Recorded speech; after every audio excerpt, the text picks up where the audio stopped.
تو جس دین نے مجھے اور آپ کو غیر مسلم کا انسان ہونے کے ناطے اکرام سکھایا، وہ دین مسلمانوں کی توہین اور مسلمانوں کی تضحیک اور مسلمانوں کے ساتھ گالی کیسے برداشت کر سکتا؟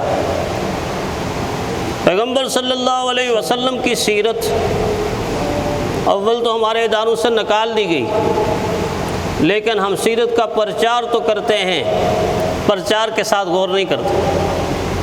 اللہ کے نبی ایک یہودی کے بیٹے، ایک یہودی کے لڑکے جو بیمار ہے اور زندگی کے آخری سانسیں لے رہا ہے، اس کے سرانے کون بیٹھا ہوا ہے؟ اس کی چارپائی کے اوپر اس کے سرانے آمنہ کا لال بیٹھا ہوا ہے، عبداللہ کا در یتیم بیٹھا ہوا ہے، اور نہ صرف یہ کہ بیٹھا ہوا ہے بلکہ میرے اور آپ کے آقا بیٹھے بھی ہوئے اور یہاں ہاتھ رکھ کے ایسے، بیٹا یہودی کا ہے اور یہاں ہاتھ رکھ کے اس کو تسلیاں بھی دے رہے ہیں اور پیار سے مسکرا کر یہ بھی کہہ رہے ہیں بیٹا ایک دفعہ لا الہ کہہ دو، اور وہ پاس کھڑے ہوئے اپنے باپ کی طرف ایسے دیکھتا ہے آنکھیں اٹھا کے۔ غیر مسلم کا بیٹا ہے، باپ ہے، اس نے جب دیکھا کہ بیٹا اس نظر سے مجھے دیکھ رہا ہے کہ مجھے کیا کرنا چاہیے، تو کہا بیٹا جو کہتے ہیں کہہ دو، جو کہتے ہیں کہہ دو۔ اس مریض لڑکے نے جب کہا لا الہ الا اللہ محمد الرسول اللہ، اس کلمے کی خوشبو مشرق سے مغرب، جنوب سے شمال تک پھیل جاتی ہے، فرش سے عرش تک چلی جاتی ہے۔ جب یہ کلمہ کوئی اپنی زبان سے بولتا ہے، ایسی ٹھنڈی ہوائیں اور مہک نکلتی ہے اور خوشبو نکلتی ہے کہ ساری دنیا مہک جاتی ہے۔ اللہ کے نبی کا چہرہ مسکرا اٹھا، ساتھ جو صحابہ سے ایک دو وہ بھی بڑے خوش ہوئے، اور کچھ دیر کے بعد اس بیٹے کا انتقال ہو گیا۔ اب دیکھ لیجئے غیر مسلم کا بیٹا ہے، تیمارداری ہو رہی ہے، اس کی دوزخ کو جنت میں تبدیل کر دیا۔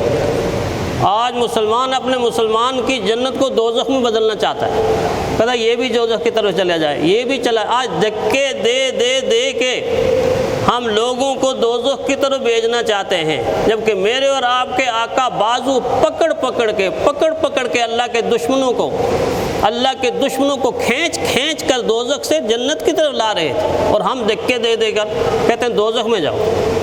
کسی نے کہا نا کہ سنا ہے خدا کے جو بن جائیں دوست، سنا ہے خدا کے جو بن جائیں دوست، وہ کرتے نہیں دشمنوں کو بھی تنگ، وہ کرتے نہیں دشمنوں کو بھی تنگ۔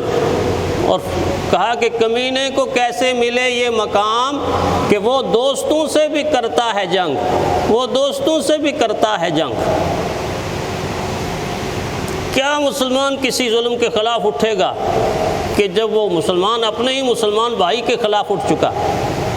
غیر مسلموں نے کتنی محنت کر کے یہ نتیجہ نکالا، اس نتیجے پر پہنچے کہ مسلمان اسے کہتے ہیں جس کے دل کے اندر کلمے کی وہ طاقت ہوتی ہے، وہ نور ہوتا ہے، اللہ اور رسول کی محبت کا وہ سرچشمہ ہوتا ہے اس کا دل، کہ دنیا کی کوئی طاقت، کوئی ایٹم، کوئی ہائیڈروجن بم اور کوئی ایٹم بم اس طاقت کا مقابلہ نہیں کر سکتا، اس جذبے کا مقابلہ نہیں کر سکتا۔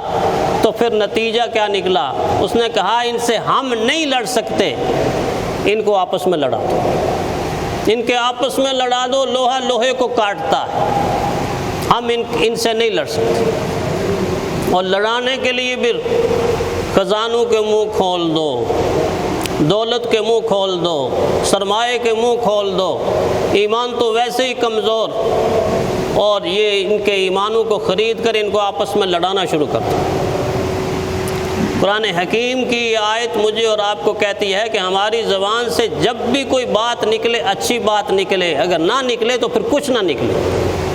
بنی اسرائیل کے حوالے سے قولوا للناس حسنا، قولوا للناس حسنا، لوگوں میں خوبصورت بات کرو، اچھی بات کرو، صاف ستھری گفتگو کرو، بہترین گفتگو کرو۔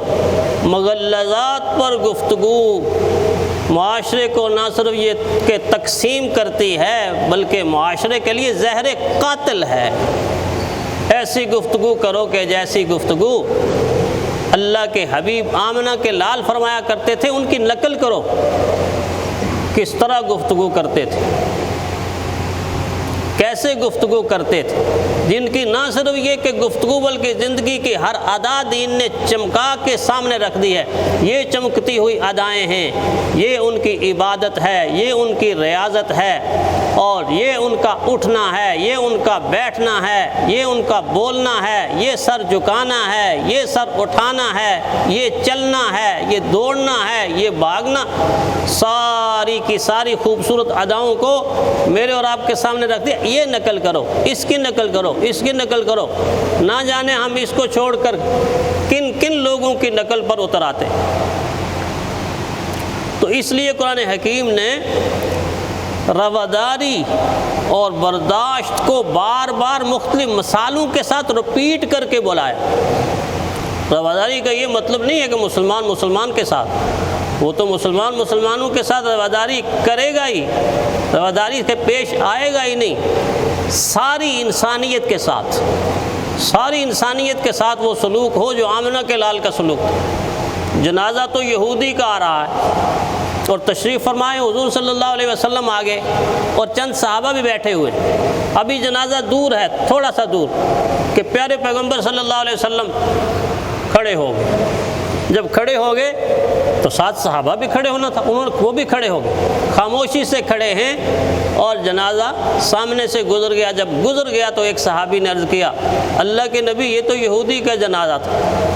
تو پیارے پیغمبر صلی اللہ علیہ وسلم نے فرمایا، مجھے معلوم ہے کہ یہ یہودی کا جنازہ تھا، لیکن مجھے یہ بھی معلوم ہے کہ یہ ایک انسان کی میت جا رہی تھی، ایک انسان کی میت جا رہی تھی۔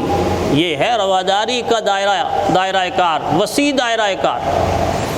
بیٹی تو غیر مسلم کی ہے، اور حالت جنگ میں جب برہنہ سر سامنے آ رہی ہے تو اللہ کے نبی کی وہ کملی، وہ چادر جس کی تعریفیں آسمان سے عرش کرتا ہے، جس کو یا ایھا المزمل کہا، یا ایھا المدثر کہا، اللہ کے نبی کی وہ کملی غیر مسلم کی بیٹی کے سر کے اوپر آ گئی کہ اس کا سر برہنہ کیوں ہے؟ تو ایک طرح سے آواز آئی، اللہ کے نبی یہ تو غیر مسلم کی بیٹی ہے۔ فرمایا، بیٹی سب کی بیٹی ہوتی ہے، بیٹی سب کی بیٹی ہوتی ہے۔ آج یہ رواداری کہاں چلی گئی؟ یہ اصول کہاں چلے گئے؟ یہ ادائیں کہاں چلی گئی؟ اس وقت مجھے اور آپ کو معاشرہ یہ کہتا ہے، ہم سے تقاضا کرتا ہے کہ اپنی نسل کو، اپنی اولادوں کو اور اپنے آپ کو انہی خطوط پر استوار کریں گے تو ایک پرامن معاشرہ مجھے اور آپ کو ملے گا، ورنہ افراتفری، بے چینی اور بے قراری کی زندگی تو پہلے ہی گزار رہے ہیں، اور آنے والے دنوں کے اندر اس میں اور اضافہ تو ہو سکتا ہے، کمی نہیں ہو سکتی۔ اس لیے اسلام کے ان سنہری اصولوں کو اپنا کر اس صفت رواداری کو، جیسے میں نے بتایا کہ 7 حروف پر یہ مشتمل ہے، اگر اس پر پورا عمل ہو جائے تو 7 بر اعظموں کے اندر امن، سکون، چین، اطمینان آ سکتا ہے۔ اور اگر ہمارے ملک، ہمارے معاشرے میں ہو جائے تو پھر ہمارے معاشرے کے اندر امن کیوں قائم نہیں ہو؟ اللہ تعالی ہمیں ایک دوسرے کا لحاظ کرنے کی، پاس کرنے کی اور احترام کرنے کی توفیق عطا فرمائے۔